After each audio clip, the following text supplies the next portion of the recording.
We'll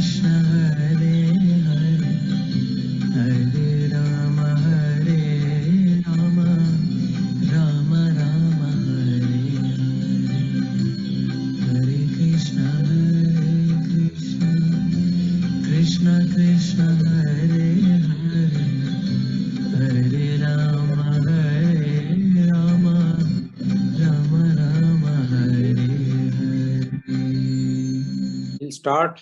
So we'll finish. I think we'll finish early today.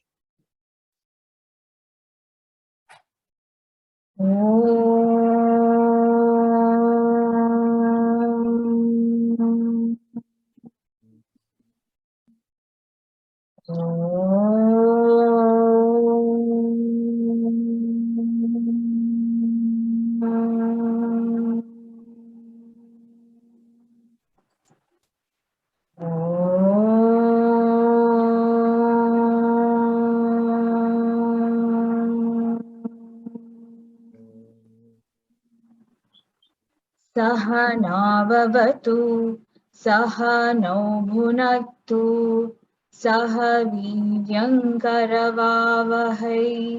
तेजस्विनावधीतमस्तु मा विद्विषावहै। ॐ शान्ति शान्ति शान्तिः। श्री गीता ध्यानम्।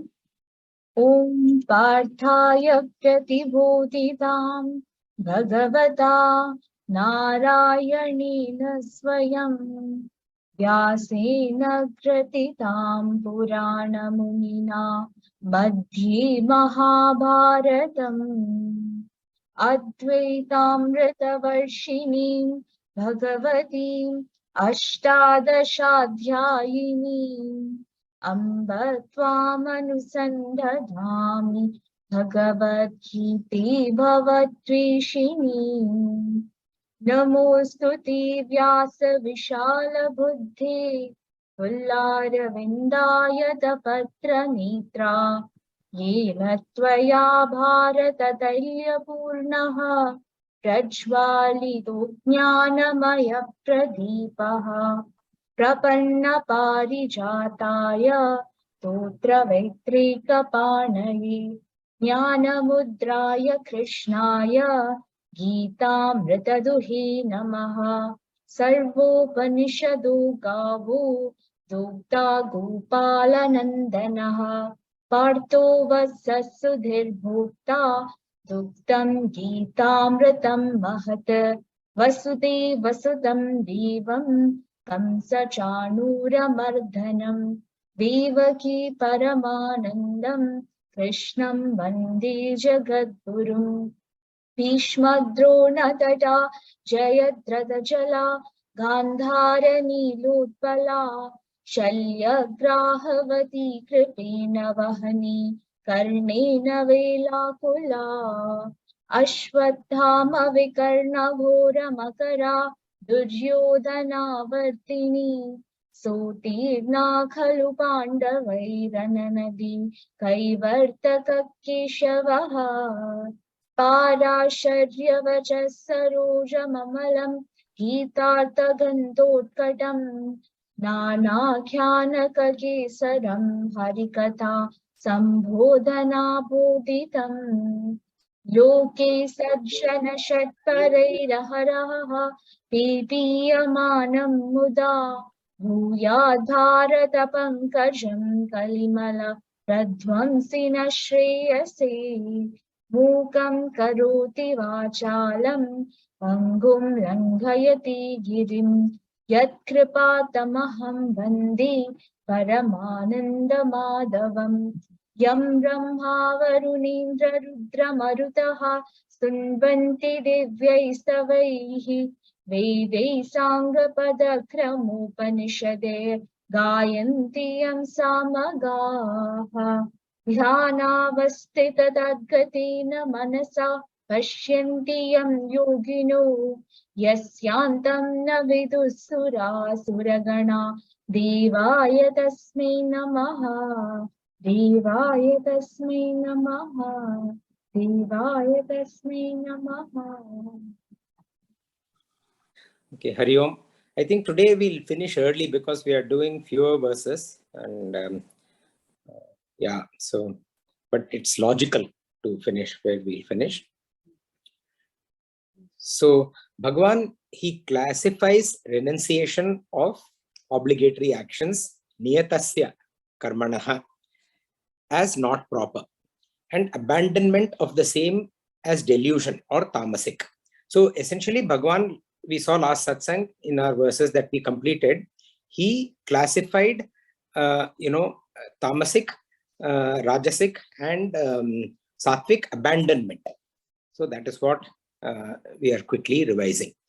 And he classified abundance of action, any action, yat karma, out of fear of bodily trouble, kaya klesha bhayat, because it could give pain, dukkham ityeva, as rajasika abandonment. And he also said that one who makes this kind of abandonment in this manner, because of avoiding trouble to the body, mind, intellect, or because it has potential to give pain, that person does not even obtain the fruit of abandonment.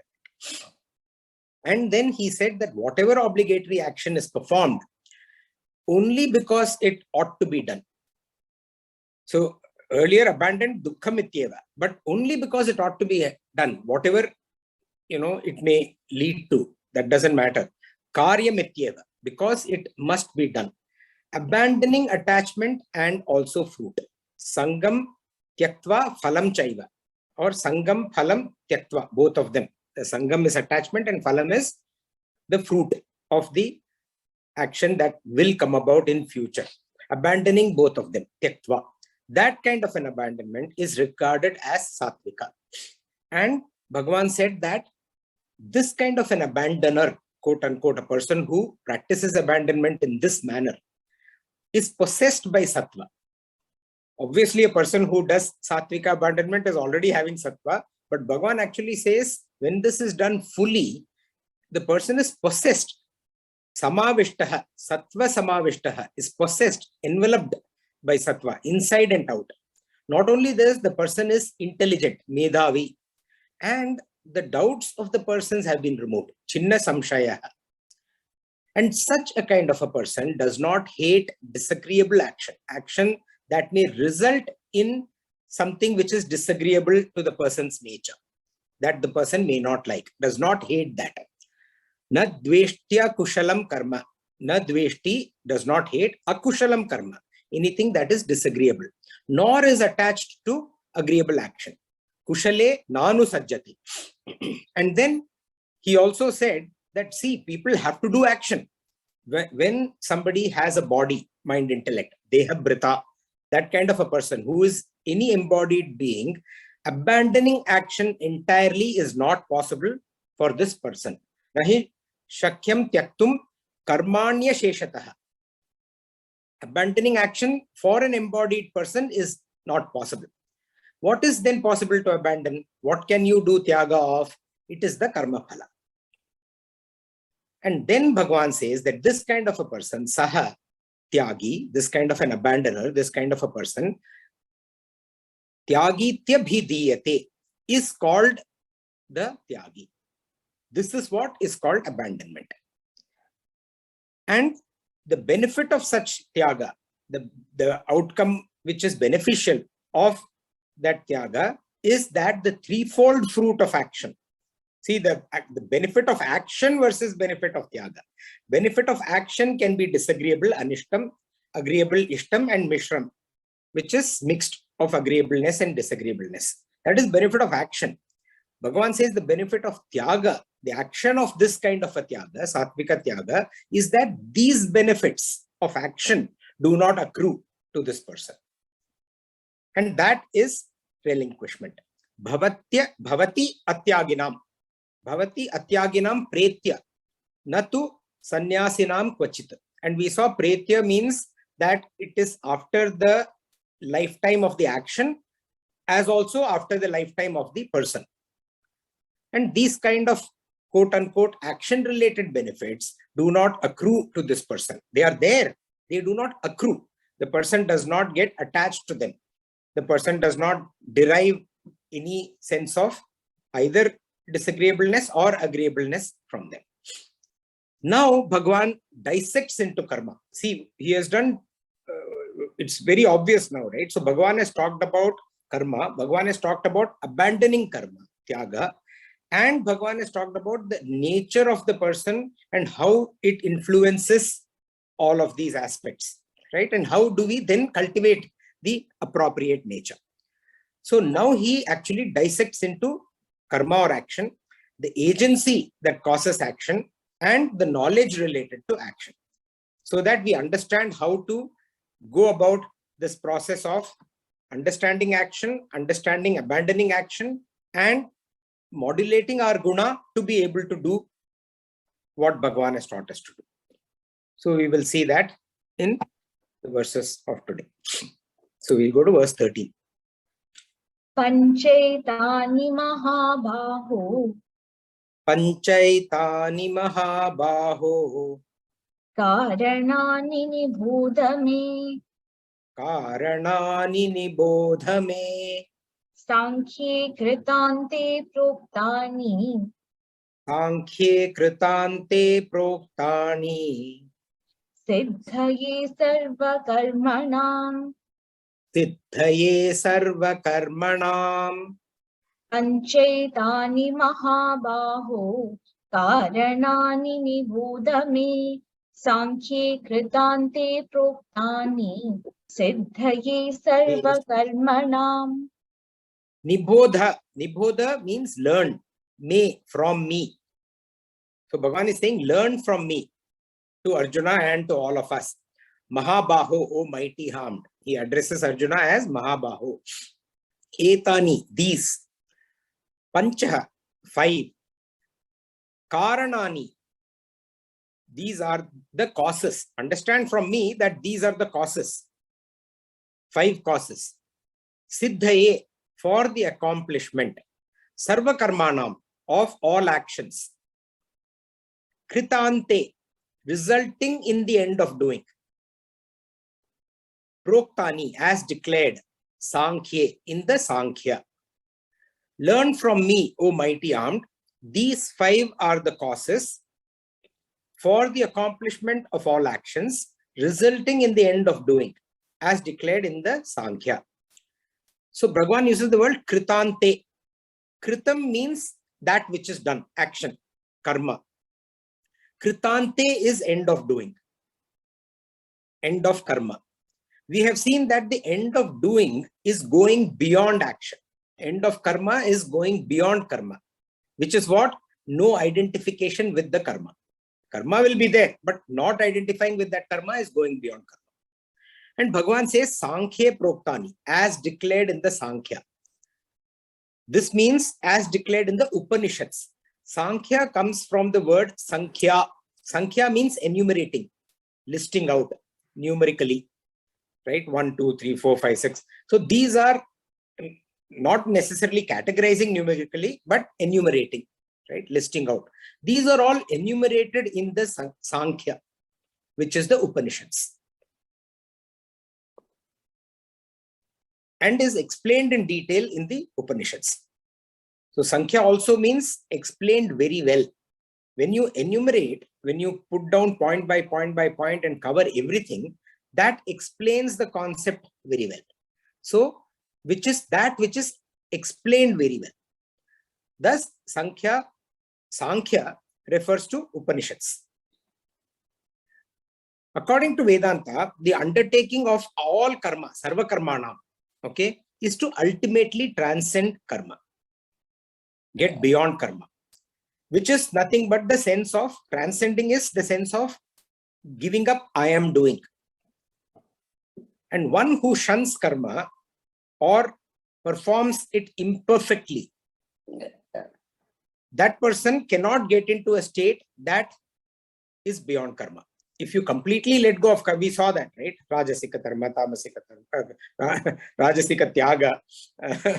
I'm saying dharma, combining tyaga and karma. So rajasika tyaga, tamasika tyaga, you abandon the action itself.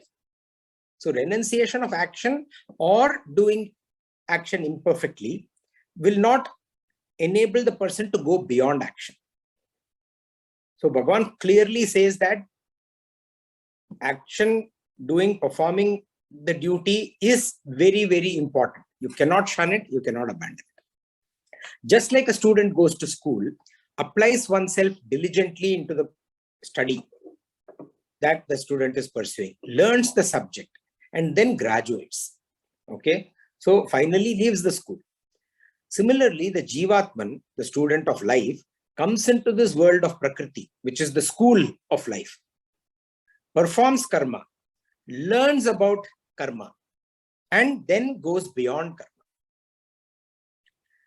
So now Sri Krishna will analyze the anatomy of karma, the external structure of karma, the physiology of karma, inner inspirations, motives, urges that are there in karma. So let us go to the next verse. Adhishtanam tata karta. Adhishtanam tata karta. Karanam cha pritagvidam. Karanam cha pritagvidam. Vividascha pritag cheshta. Vividascha pritag cheshta. Daivam chaivatra panchamam. Daivam chaivatra panchamam. Adhishtanam tata karta. Karanam cha pritagvidam. Vividascha pritag cheshta. Daivam chaivatra panchamam. Adhishtanam, the body, housing in which everything is located. The rest of that, okay, we will see that. Karta, the ego. So what is located in the body? Karta, the ego. Cha and prithak vidam, different kinds, karanam, of instruments. Cha and vividaha, various, prithak, distinct, different, cheshtha, physiological activities. Cha and also iva, panchamam, the fifth, atra, which are daivam, the presiding deities. So Bhagavan is classifying adhishtanam, the body, and then four other aspects that are present in the body, which are the ego, different kinds of instruments, and distinct physiological activities, and the presiding deities. So the body, Bhagavan is saying the body, the ego, and also different kinds of instruments, various distinct physiological activities, and also the fifth, which is the presiding, or which are the presiding deities.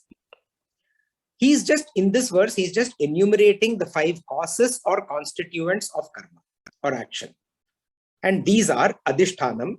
So where the other 4 aspects are housed, they are located. Ashrayam, this is where the ashraya for the others are.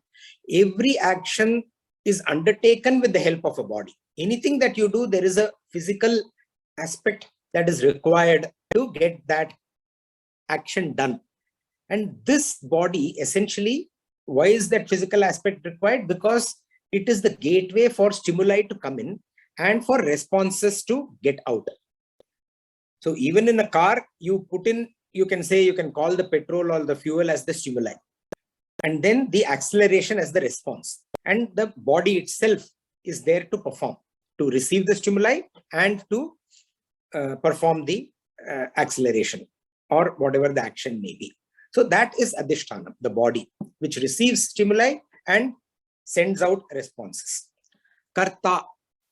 By the way, when we did the input, process output model, we studied this more in detail, right?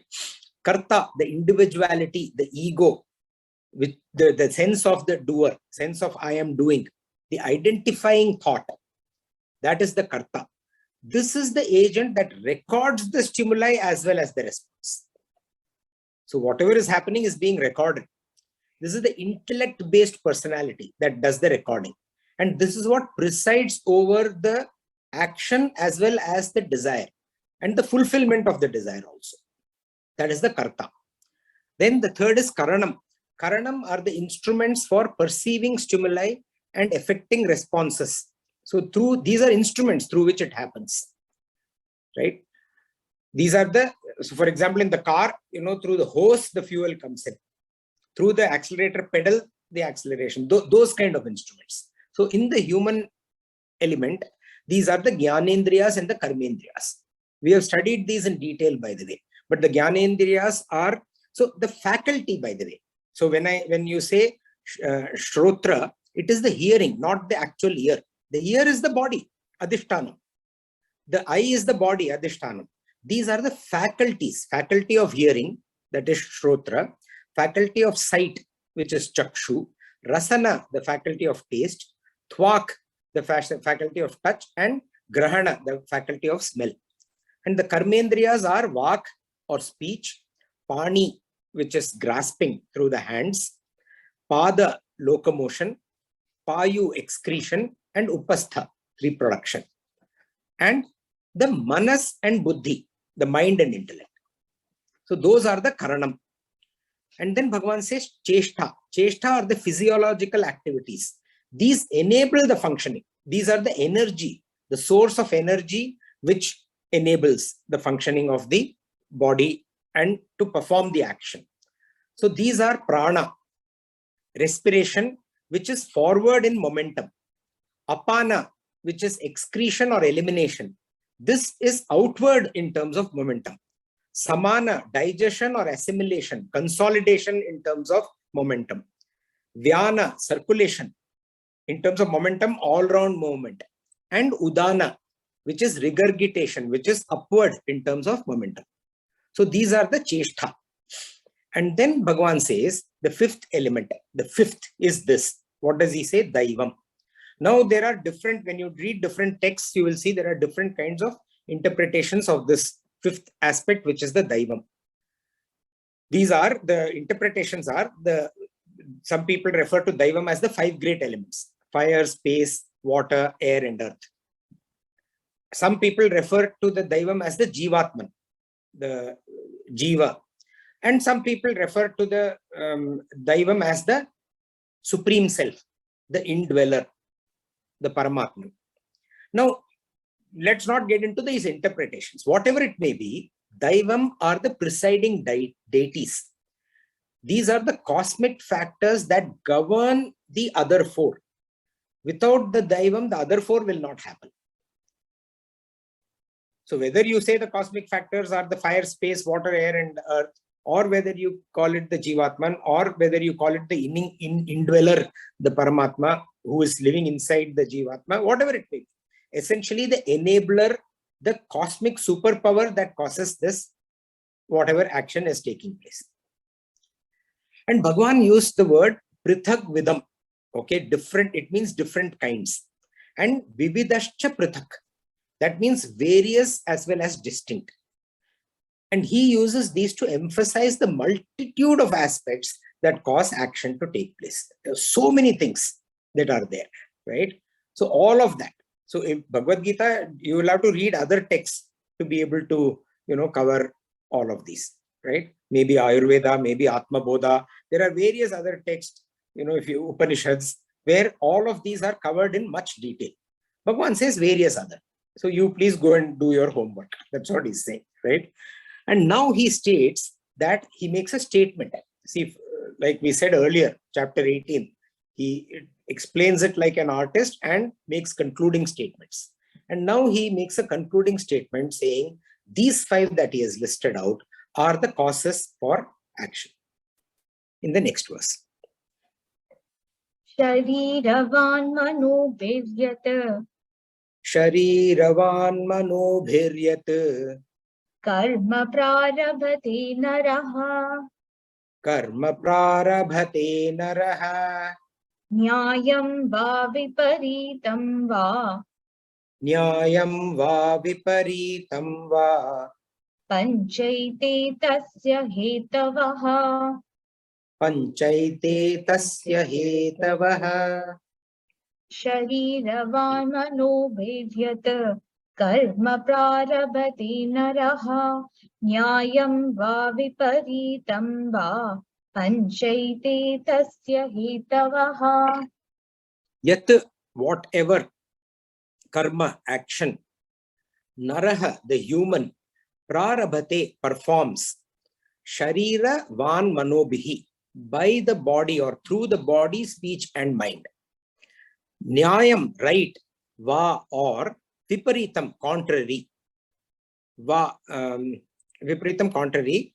Te, ite, iti, these, panchaha, 5, va, or tasya, its hetavaha, causes. So Bhagavan is saying whatever action the human being performs, by the body, mind, speech, right or wrong, right or contrary to right, which is wrong. These are the 5 causes. See, like I said, I took the example of a motor vehicle. See, a motor vehicle, whatever it may be, a car or whatever, can be used for various purposes. It can be used for traveling to work or traveling on vacation. It can be used to serve people, for example, an ambulance, or it can be used to dispose of a crime evidence, for example, a dead body, right? So it can be, the vehicle itself can be used for various purposes, good and bad. Similarly, a human being works through the body, speech and mind. Shariravan manobhihi. We have seen this earlier also. Bhagavan has classified this very well, right? And that, Bhagavan says, could be anything. Nyayam cha or nyayam va viparitam. Could be either right or opposite of right, which is wrong. Could be right or wrong. So he says, whatever action, right or wrong, yat karma, that the human being, naraha, performs, prarabhate. And he says, panchaite tasya hetavaha. These 5 that Bhagavan listed out in the previous verse are the causes. See, please note that all elements of creation, whatever has been created, performs action, right? Whatever it may be. But Bhagavan is specifically referring to naraha, the human being. This is because the level of maturity of the physiological activities in the human, which Bhagavan just talked about in the previous verse, the level of maturity is much higher. And that level of maturity enables the human being to take action by choice. Animals are driven to action by instinct. Human beings are driven to action by choice. We make that choice of taking action or not taking action, which is also action, right? Not only that, it is the human being who has this high sense of identification with the action. Most of the, like earlier example I had used, right? We take a dog, my pet dog, to the dog show, and the dog wins. It is standing in the podium in the first. The dog doesn't identify with any of this. The dog does not think I am winning and wagging its tail and barking, hey, I won. It's the human being. My dog won the show. The dog doesn't know. The dog in the podium is also barking. The dogs surrounding in the field are also barking and wagging their tails, right? But it is the human being who thinks that I took my dog to the show, made it participate, I trained it, and I got it to win. So this developing the sense of identification with action also happens in the human being. So one is that the human being can take action by choice. And the second is the human being also feel that I took this action, I enabled this, I made it happen. This ownership of action, right? This is higher in human being than all other creatures. That is the purpose Bhagavan is now specifically saying, naraha. See, we also saw earlier, we have mentioned earlier that it is the human birth which is the privileged birth, which can, see, these are verses which point out why so. Why is that so? Right? And the human being, when the human being takes action by choice and identifies through, the mind and intellect with the action, the human being performs also this action through thought, word, and deed. It's very commonly we refer to it, right? Thought, word, and deed.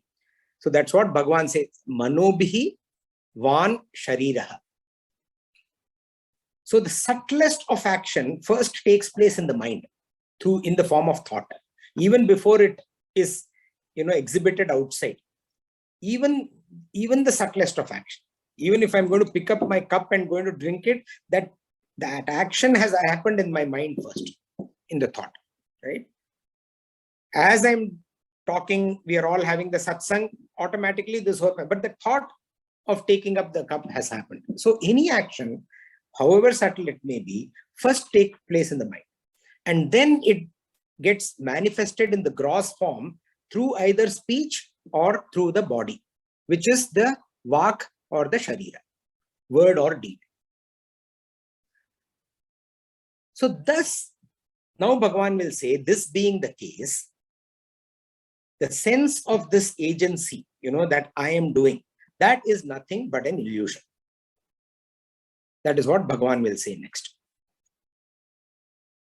We will see in the next verse. Tatraivam sati kartaram. Tatraivam sati kartaram. Atmanam kevalam tuyaha. Atmanam kevalam tuyaha. Pashyat yakrita buddhitvan.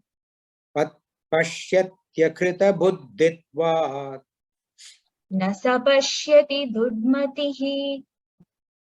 Nasa pashyati durmatihi. Tatraivam sati kartaram.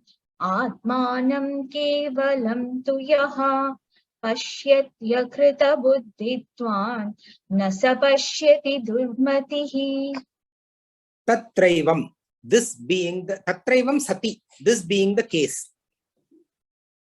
What being the case? What Bhagavan is described in the last 3 verses. Right? That being the case, tu, surely, yaha, who, one person, one who, akrita buddhitvat, akrita buddhitvat, due to untrained understanding. Understanding is there, but it is not properly trained, properly matured. Because of that, pashyati, sees, atmanam, the self, kevalam, alone, kartaram, as the agent, saha, such a person, durmatihi, is of defective understanding, na pashyati, sees not or does not see, does not actually see the reality. So Bhagavan is saying, this being the case, surely one who, due to untrained understanding, sees the self alone as the agent, such a person is of defective understanding and sees not. Atmanam kevalam kartaram, the self alone is the doer. This is the view that results in I am doing. And Bhagavan actually has taught us throughout Bhagavad Gita that the self is not the doer. It is that which is alone, kevalam. It is that which is untouched, asangaha, unattached. That is what we have read throughout the Bhagavad Gita. See the contrast between the two statements, right? One is kevalam atmanam, the self is alone. And the other is atmanam kevalam kartaram, the self alone does. So this is like the contrast that Bhagavan talked about in the previous verse also, right? So one is the right understanding, the other is the wrong, contrary understanding. And Bhagavan says that one who has this view that atmanam kevalam kartaram, that the self alone does, that person is durmatihi, of defective understanding, and does not see the reality. Nasa pashyati. See, action belongs to the world of matter. It's there in the Prakriti. And it happens in the presence of the spirit which is untouched, which is just an observer, which is actionless. It is the ego that's gets confused between what the action is and who is the one taking the action. And this ego prevents discrimination of this aspect. What aspect?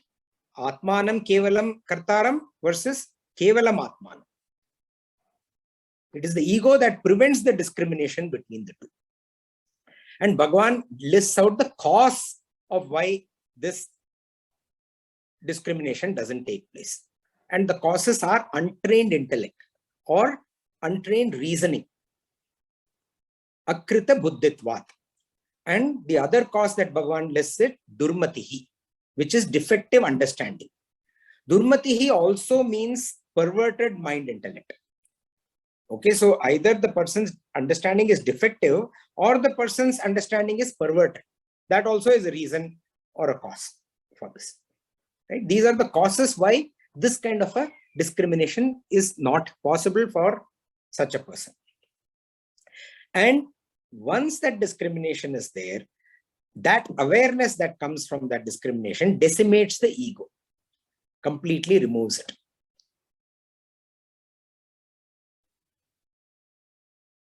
And to help the student understand, Bhagavan lists out what actually we saw in the previous verse, right? That what actually are the doers, the 5 causes for action that Bhagavan listed out. So he has taught us that what actually do. See, we know this, by the way, in our existence, day-to-day life. We clearly identify external instruments, like I talked about the accelerator pedal, I talked about the hose pipe, or whether we say it is the natural elements, the wind or the heat. See, for example, I will not say that I am heating up the planet or I am cooling the planet. I will not say that I have stored, when I'm referring to my computer, that I have stored 10 TB of data in me. I don't say that. Right? So we clearly identify external instruments that we are able to use with our body, mind, and intellect. The problem is what is within this package. To distinguish that is what we don't know. And what Bhagavan has taught us in these verses is to distinguish within this package also the 5 elements which are the causes for creating action, and how to differentiate between the self, which is actionless, and the 5 causes of action which are within our body, mind, and intellect, but are the ones that are actually responsible for action. See, imagine this in Krishna Leela, we say, no? Imagine Bhagavan Krishna standing in the center playing the flute, and the gopis all around him dancing in ecstatic trance, swaying and dancing to this mesmerizing music that is coming from his flute.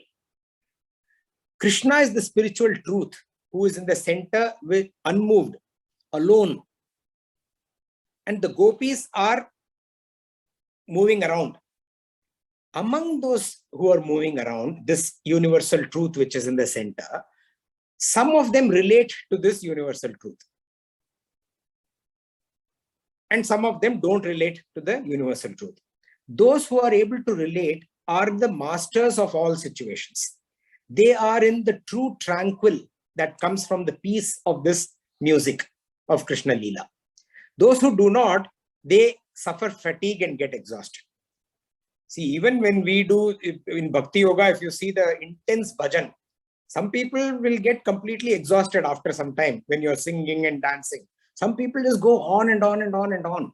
What is the difference? Sometimes the person who's getting exhausted is fitter than the person who is just going on and on. It is this identification with the universal truth that causes that difference. How come is it that such a person is just able to go endlessly, whereas a person who is physically fitter is getting tired, wants to go and sleep? Now Bhagavan will make a hyperbolic statement. Hyperbolic means what? It is completely, deliberately exaggerated statement for the benefit of Arjuna as well as for the Arjuna in all of us. Right? That's why we say that the setting of the Bhagavad Gita is like we say, right? This is the ideal setting. Arjuna represents the human being who is going through the toughest of possible, the toughest of situations that one can imagine. But still he has to go ahead and perform his action as duty. Right? Kartavya. He has to do that. And in that setting, Bhagavan is teaching. So Bhagavan takes advantage of the setting to give a very, very exaggerated statement, to make a statement to Arjuna, and thereby also tell us that from an action point of view, even this kind of an extreme action, the individual is not the doer. We will see that in the next verse. Yasya nahankrito bhavaha Yasya nahankrito bhavaha buddhivyasya na lipyate buddhiryasya na lipyate hatva pisa imam lokan atvapi sa imam lokan nahanti na nibadhyate nahanti na nibadhyate. Yasya nahankrito bhavaha buddhivyasya na lipyate hatva pisa imam lokan nahanti na nibadhyate. Yasya, one who, na, not, ahankritaha is egoistic, bhavaha in nature. Yasya, one whose, buddhihi, intelligence, na, not, lipyate, clouded. Api, even though, saha, one, this kind of a person, hatva, may slay, imam, all these lokan people, na, does not, hanti, slay, na, nor, nibadhyate, is bound. One who is not egoistic in nature, one whose intelligence is not clouded, even though such a person may slay all these people, does not slay nor is bound. See, it's like saying that actors in a stage, they get deeply involved with their role, but they do not get attached to the character. When they are intensely involved in the role is when you see superb acting and we all enjoy it. But does the actor get attached to the character? No. Neither are they affected by the manifestations that happen in the stage, the modifications that happen in the stage because of the acting. So, for example, if an actor is murdering somebody else, there is a dead body, but the person doesn't get affected by that modification. They play the role and move on, unaffected. If the person is playing the role of a soldier, kills, but does not get any impacted in real life. But if a real soldier in the border kills the enemy, the person may or may not get impacted, by the modification that has happened in the person's life. Some people are impacted, some people are not impacted. And there are two reasons for this impact or not getting impacted. One reason Bhagavan already established as durmatihi. They are of improper, defective understanding. That kind of a person may also know. Some people may think that I did a murder, which is not, forget about soldier kind of killing. Committing a murder and it is right. That is defective understanding. That is durmatihi. The other reason Bhagavan will give now. See, when it actually finally happened, neither Arjuna felt that he had killed Bhishma or he is the cause for death of Bhishma. Nor did Bhishma feel that he had been vanquished in the battle or he had been vanquished by his own dear Arjuna. Neither of them felt that way. Why is that? Because that of the reason that they were free from ego, anahankara. And their intelligence was not clouded by this sense of I. That is what Bhagavan says when buddhir na lipyate. So this is the reason, the second reason. The first reason was durmatihi, lack of understanding. The other understanding is, the other aspect is the buddhi is not clouded by lack of understanding. So such a person does not identify with the action and is not bound by the action. One who understands action really well. So it is for us to, during our day-to-day life, think about these 5 aspects that Bhagavan has listed out. When I am performing action, am I performing action or is it that one of those 5 that is performing the action? And the more we think about this, the more we are able to relate to this aspect of how action is being done. See, it's a beautiful, maybe call it story. I don't know what to call it. A beautiful story or a depiction Okay, rather, yeah, depiction is a better word. The Maharishi Durvasa, he was on the other bank of the Yamuna. Okay, and the gopis, they wanted to offer bhiksha. People normally offer bhiksha to sannyasis, right? But the river Yamuna suddenly was in spate. Spate is when there are sudden floods, right? Everything was ready. Everything, all the preparation had been done. And the gopis were at a loss what to do now. We have done so much work. We want to. There is this intense desire to offer bhiksha to the sannyasis and that Durvasa himself, right? And his entourage. So what do we do? So what do you do in such cases? You go to Krishna. So they went to Krishna and said, "Oh Krishna, this is the situation. Please help us. How do we get across this river and provide bhiksha to the sannyasis?" So Krishna says, okay, you go to the Yamuna and tell the Yamuna, if Krishna is a Nitya Brahmachari, then please give way. Okay, so we talked about Brahmachari, self-disciplined one, and in this context also used as a celibate, right? So if Krishna is a Nitya Brahmachari, then please give way. So the gopis abided by what Krishna says you do, right? So you go there and they say that the river gives the way, they go, they do the bhiksha and all of that happens. The rishis have a sumptuous feast, and obviously after feast you want to rest, right? And they're waiting for the gopis to go back so that they can rest. And also the gopis also want to go back because they need to get back home. The river is again in spate. They are not able to go back. And now they are stranded. How do they get home? So now they go to Durvasa and say, "Oh Rishi, please guide us. How do we cross the river? We want to go. You would also like us to go, and we also need to go home." So Durvasa says, "How did you come? The river was in spate."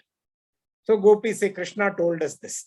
Now Durvasa says, "Okay, go to the Yamuna and say, if Durvasa is a Nitya Upavasi, then oh Yamuna, please give way."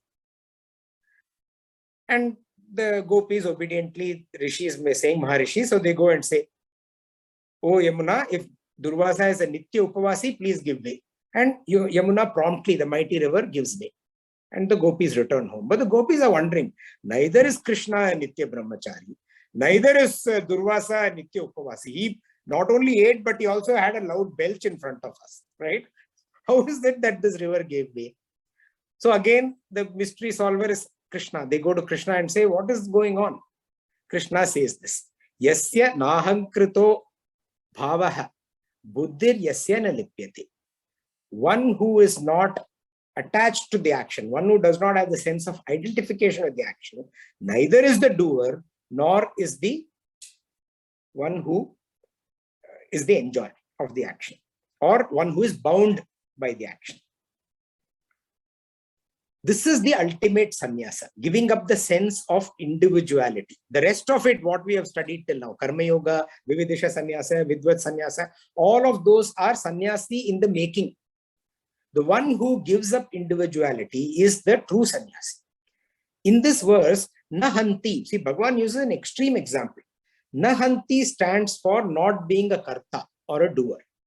Na nibbhadyate stands for not being a bhokta or an enjoyer. You get bound only when you enjoy, right? For such a person, that anishtam ishtam mishram cha, the result of action, karma phala, those are not there for this kind of a person. This is what Bhagavan has taught us.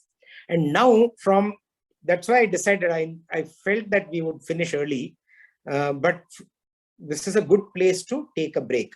Because from verse 18 to 40, Bhagavan will discuss how the gunas, see, Bhagavan has talked about bhava. It is the bhava that bhava is what nature. And bhava comes from guna. How the gunas give impetus to karma. And he examines this beautifully. It's very, very interesting and very important for us to understand the various distinctions. So it's a little mechanical. We'll go through sattva, rajas, tamas, sattva, rajas, tamas, sattva, rajas, tamas with respect to various aspects of action and knowledge regarding that action. We will see those in the upcoming satsang. Thank you very much. Hari Om, Shri Krishna. By the way, one quick administrative before we close. The next two satsang Saturdays, I had informed earlier also. I'm not going to be taking. So we will meet the third Saturday. I'll check the date. and I'll announce in the group. Hari Om, Shri Krishna. Thank you. Let us conclude. We'll repeat today's verses. Chapter 18, 13 to 17.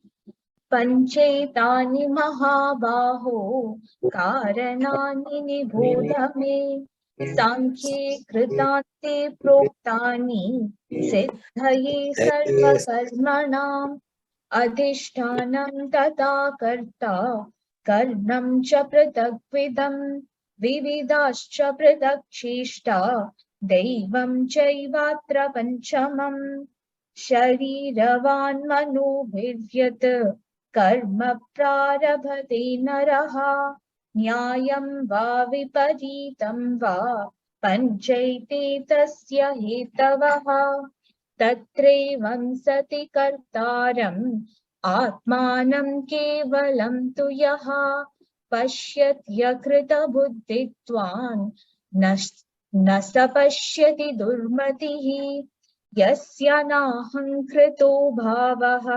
बुद्धिर्यस्य न लिप्यते हत्वापि स इमां लोकान् न हन्ति न निबध्यते। ॐ असतो मा सद्गमय तमसो मा ज्योतिर्गमय मृत्योर्मा अमृतं गमय। ॐ पूर्णमदः पूर्णमिदं पूर्णात् पूर्णमुदच्यते पूर्णस्य पूर्णमादाय पूर्णमेवावशिष्यते। ॐ शान्ति शान्ति शान्तिः। हरिः ॐ श्री गुरुभ्यो नमः। हरिः ॐ।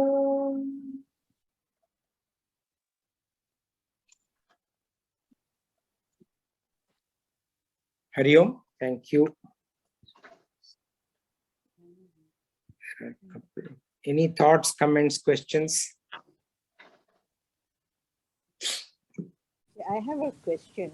I don't know. Yes. See, when we say when we are doing an action, okay, now listening to your lecture, it is an action. We are hearing your lecture. Now, who are we? I mean, are we doing it for ourselves, or is it? I mean, who do we dedicate to? Are we dedicating it to God? God already knows how to. I mean, we want to know the right path to reach moksha. Okay, then. I mean, we are dedicating our. Why will we dedicate our actions to ourselves, or is it to Correct. to Almighty? Do you understand what I'm trying to tell you? Yes. Actually, that is exactly what it is, right? In Bhagavad Gita, see, action is karma. How do you make karma to karma yoga? Karma becomes karma yoga with the change in attitude while performing the action. And the change in attitude while performing the action is dedicating the action to the higher, to Bhagavan, to the higher ideal, Ishvara Arpana Buddhi, and receiving the result of whatever you achieve as Prasada Buddhi. And Prasada means either, there are two meanings. One is benevolence, which is like Prasada that you receive in a temple. And the other is equanimity. You know, not getting the disagreeable nature of the result does not make me hate, and the agreeable nature of the result does not make me love it. So performing action with Ishvara Arpana Buddhi, which is dedicating it to the higher purpose, and receiving the results with Prasada Buddhi, which is with benevolence, as a benevolence and with equanimity, is Karma Yoga. And performing karma as Karma Yoga is dedicating it to the higher. So yes, that's right. You said it, Rama. So when you do not do it like I am doing it, when you have the attitude of I am doing it for you, Bhagwan. My favorite example, even earlier when we did Karma Yoga, was this Federer example, right? You play for the game. You don't play for the point or for the particular match that you're playing, or for me to win the trophy. You play for the game, the higher ideal, whatever higher ideal it may be. And Bhagavan says that I manifest in your higher ideal. Okay, thank you. Thank you. So when the sense of I am doing goes away, and replaced by the sense of I am doing it for Bhagavan. So yes, that is the recommendation of the Bhagavad Gita. Do whatever you do, dedicate it to Bhagwan. Okay, thank you. That is the practice every day. Whatever we do, can we say that's why when you go to Haridwar and all, when they serve roti Ram, dal Ram. So after every sentence or every word, literally, they use Bhagwan's name. So it helps them. It's like a discipline. It's like a brahmachari action, right? Disciplining your mind to think about God all the time. Thinking about God all the time is harder than going to the Himalayas and performing Sannyaasa there, renunciating the world, living in the world. And that's why Bhagavad Gita, the location, na hanti na nibadhyate, right? Even in a war field, you can be like Vibhishna was in Lanka, but he was a devotee of Ram. So you can be in a worst of the environment, but you can still be devoted to the higher ideal. Another similarity I just wanted to point out, when he said Krishna says he's a Nitya Brahmachari, it reminds me of the Nitya Kanyas like Draupadi, Ahalya. I think some 3 more people are there in that. So Correct. it's similar to that, the equation. True. In fact, my mother also says, Amma ni sollu Draupadi, Ahalya, and Kunti and Mandodari, Panchakanya, yeah. 5. Ahalya, Draupadi, Sita, Tara, Mandodari. Yeah. Ahalya, Draupadi, Sita, Tara, Mandodari. Okay. If there's nothing, then like I said, I will also put it in the group, but next 2 weeks, I'm not taking satsang. I will actually be in Alaska, and I'll be in portions where there is going to be absolutely no internet. And that's the reason there are places where I'll be, and there may be some places when I'm in the hotel or something, there may be some Wi-Fi, but some places they are saying that there is no internet. And even if it is there, it is not very reliable. So I decided that let's just not cause confusion, but take the break and resume after. And we have paused at a place where, it will be good if you can go through what we have done till now. I'll request you to do that. Use this time, and we'll meet third Saturday from now. Thank you all. Hari Om. Have a nice weekend.